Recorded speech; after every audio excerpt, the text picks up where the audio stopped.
Excuse me. So let's go to Maps. And as you can see, we've got a new user interface for Maps here. We've got search and directions right in the middle here so people don't get confused. Over on the right side, we've got a little view button, and I can hit that and just curl up the map, and it allows me to see my map and map view, satellite, new hybrid view, which puts them together, list view, show traffic, and we can drop a pin. We'll come back to that later.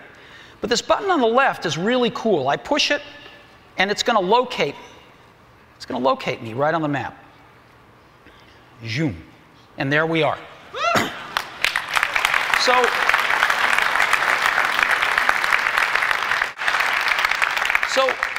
how do we do some of this stuff? Let's take Maps. There's no GPS inside the iPhone.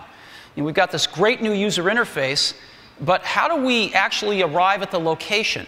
Well, we're working with two companies to do that, Google and a company called Skyhook Wireless. Let me start with Skyhook. What they've done is they've driven the US and Canada in little cars with antennas on them and GPS receivers in them, and they've mapped Wi-Fi hotspots. They're now doing Europe and starting in Asia. And they've got 23 million Wi-Fi hotspots in their database.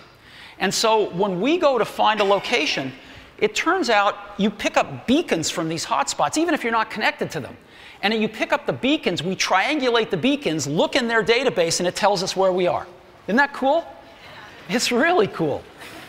And Google is doing basically the same thing with triangulating cell tower information off the cellular network. And we're using both of them. And it works pretty doggone well.